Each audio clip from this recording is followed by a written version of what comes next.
এই জন্য আমার সর্বশেষ কথা হলো যে আমরা এখন থেকে ইনশাআল্লাহ দ্বীনের পথে চলব, ইসলামকে প্রাধান্য দিব, আল্লাহর হুকুম এবং রাসূলুল্লাহ সাল্লাল্লাহু আলাইহি ওয়াসাল্লামের তরিকা অনুযায়ী দিয়ে যাব। আল্লাহ তাআলা আমাদের সকলকে কবুল করুন, আমিন। এখন হলো আমাদের দিক নির্দেশনা যেটা, সেটা হলো আমরা এখান থেকে এয়ারপোর্টে যখন নামিয়ে দিবে, বাস ড্রাইভার যখন পারমিশন দিবে, তখন আমরা সকলে নামবো। এখানে যেমন আমাদেরকে হোটেলের কর্তৃপক্ষরা সুন্দরভাবে তুলে দিয়েছে, ওইখানে আবার এই সিস্টেম থাকবে না।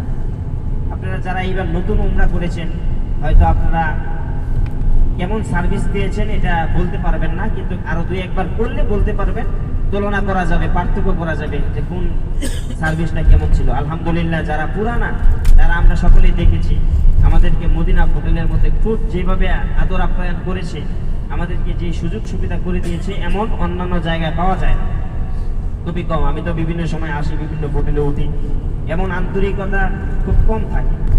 যাই হোক, আমরা তাদের জন্য দোয়া করি, আল্লাহ তাদেরকে কবুল করুন। তো আপনারা হোটেলে যখন আমাদেরকে এয়ারপোর্টে নামিয়ে দিবে, নিজ নিজ দায়িত্বে ট্রলি নেবেন এবং নিজ নিজ দায়িত্বে নিজ নিজ সামানাগুলো নিয়ে নেবেন। নিয়ে আমরা একেবারে আমাদেরকে ওয়াইটিং একটা রুমে নেবে, ওইখানে গিয়ে তারপরে আমরা 5 জন 7 জন 10 জন যারা রুমমেট একসাথে ছিলাম, তারা আমরা টাকা একসাথে করে, 5 জনে বা 7 জনে বা 10 জনে একসাথে গিয়ে আমরা পানি কিনি। আমরা যদি 38 জনে 37 জনে লাইন ধরি, তাহলে বিশাল লাইন হয়ে যাবে। অনেকের সামানা যদি বেশি হয়ে যায়, আপনার সামানা কাটতে হতে পারে। ওইখানে আমি ওই দিন বলতে ভুলে গেছি এটা, যে প্রত্যেকেই যেন 1-1.5